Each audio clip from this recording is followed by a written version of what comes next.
What's up guys, my name is Ace, and with the recent release of the ports for Black Ops and Black Ops 2 on PlayStation, it seems it's been quite popular. I'm seeing a whole lot of talk about this, and in today's video, I wanted to share some tips specific to Black Ops 2 to really help get you on your feet. In some cases, these are just going to be settings tips, and in others, they're going to be actual direct gameplay tips.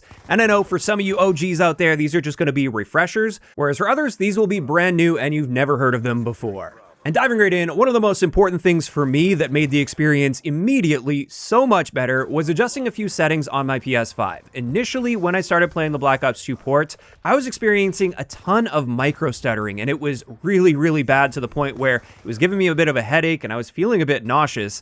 And many people were saying this is just in my head, but it's not, because I changed a few settings and now everything is perfect for me. It feels great. So if you are having issues and it feels like things are just not smooth on PlayStation 5, what I'd recommend doing is closing your game first, going into your PlayStation settings, and manually setting your resolution to 1080p and VRR off. Once I did that, it was a complete game changer. The game is so much more smooth now, and I can actually play it without getting nauseous and having a bunch of eye strain.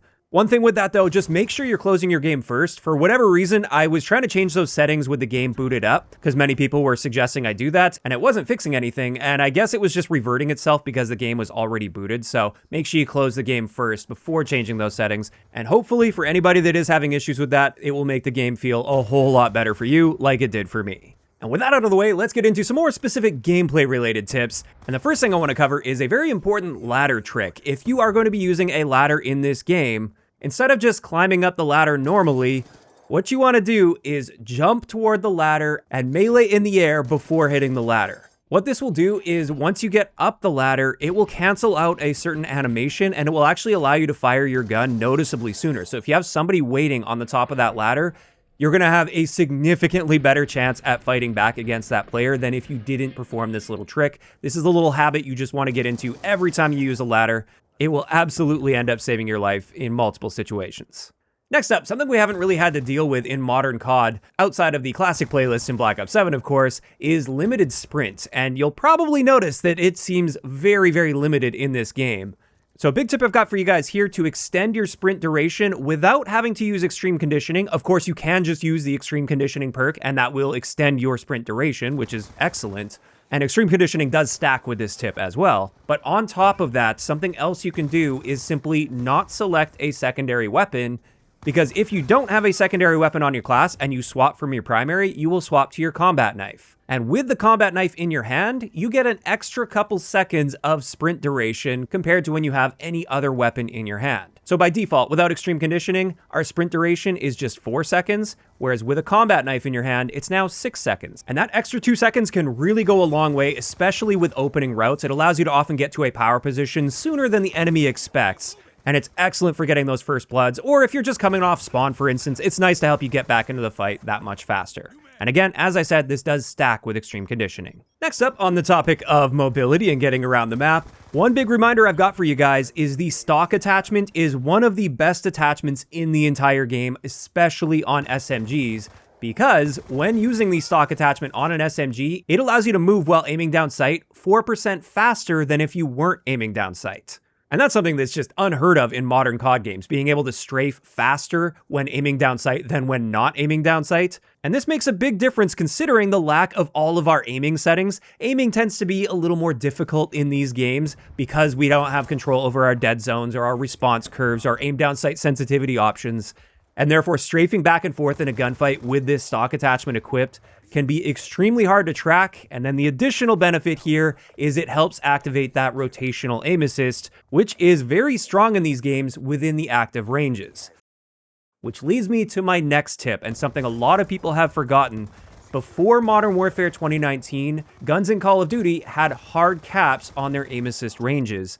Meaning you would get aim assist and it would be quite strong out to a certain range for a given weapon category, but the moment you stepped beyond that range, you had literally 0 aim assist. And that of course applies to Black Ops 2. And in this game, while we don't have range indicators to let us know, I have done measurements in the past, so just referencing back to those, SMGs in this game, while aiming down sight, have an aim assist range at 25 meters, whereas for assault rifles and LMGs, their aim assist range is 37.5 meters, and then finally sniper rifles have an aim assist range at 50 meters. Also, I should point out on the topic of SMGs, the Peacekeeper does have assault rifle level aim assist, even though it is technically an SMG. Now, unfortunately, I don't have the data on shotguns or pistols, but they also have a hard cap on their aim assist ranges. So this is just something big to keep in mind here. This will be one of the biggest limiting factors for your weapon at range, is whether or not you're going to be getting aim assist. So just keep that in mind. If you are trying to shoot somebody at quite a long range with an SMG, you can do it. You can get those kills, but it's going to be more of a struggle because you'll have zero aim assist in those situations. Now, after that, this video is not about here's the meta, make sure you're using this and this and this, but there is one exception where I will say make sure you're using this, at least on the majority of your class setups, and this is the toughness perk in Tier 2. This was an absolute crutch back in Black Ops 2 because it makes such a big difference in face-to-face gunfights, as it significantly reduces your flinch value when you get shot. And without it, flinch is very high in this game, meaning even in like somewhat close to medium ranges, you will often get flinched all the way above your target just by getting shot, and therefore you're going to be missing a bunch of those shots that you'd otherwise be hitting, and therefore this perk massively improves your face-to-face gunfight win rate. Just straight up, it's a night and day difference when using this perk versus not using this perk, and if you aren't using it, you're likely giving up a lot of gunfights that you otherwise would have been winning. Now, another random note that just popped into my head here when it comes to a particular attachment that you might not be used to because modern CODs don't do it this way. When it comes to the suppressors in this game, they can be great on specific setups, but a big thing to keep in mind is, unlike modern COD, there's a pretty big trade-off to using suppressors, and that is you lose 30% to your damage ranges, and 30% is a very big reduction, and that will very often mean that in many of your gunfights, it's going to be taking you an extra bullet to kill. And again, that's the type of thing that can absolutely alter the outcome of many of your gunfights. And so that doesn't mean never use suppressors. There's absolutely a place for stealth builds in this game where you are being very stealthy and flanking and using ghost and ninja and everything. And that's excellent. But unlike modern CODs, suppressors are just not a no-brainer attachment. There's a real trade-off there that you have to be aware of. And you may not want to be popping that suppressor on every single one of your loadouts. And with that, I've got one last tip here, and this is YY canceling. Or since we're on the PlayStation ports, let's call it triangle canceling. Doesn't roll off the tongue quite as nice. But with this, you can do this when reloading as well as picking up weapons, and it makes a big difference in these games, especially compared to modern Call of Duties. Like, you can still weapon swap cancel in modern CODs, and it can give you very minor improvements to things, but not as much as we saw back in the day. So let's look at the first example here. If you just reload and wait for the animation to take place, it takes quite a bit of time before you can fire your gun. Whereas if you wait until the moment the magazine appears loaded on the bottom right of your HUD, or usually you'll hear a little click in your reload animation, if you time it right and you immediately swap your weapon twice, once you hear that, you can get your gun back up and shooting noticeably faster. And this can definitely save you in a lot of situations in this game.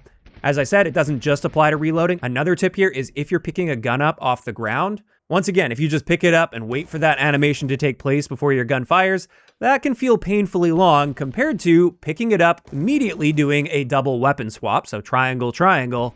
That will cancel that animation out and let you fire your gun so much faster. And it's little things like this that really go a long way as you're playing the game, so great habits to get into. And there we go. That is going to wrap it up for a nice recap of a bunch of tips that should help you quite a bit, especially if you add them all together and just start getting into the right habits with Black Ops 2. And with that, I'm curious to hear from you guys in those comments down below. Are there any other tips that you would add to this video? Tips that I missed that maybe you used to use back in the day and you're finding a lot of success with today? Just let me know down below. If you enjoyed the video, a like rating is always appreciated. And don't forget to subscribe for more if you haven't already. I'll talk to you guys next time.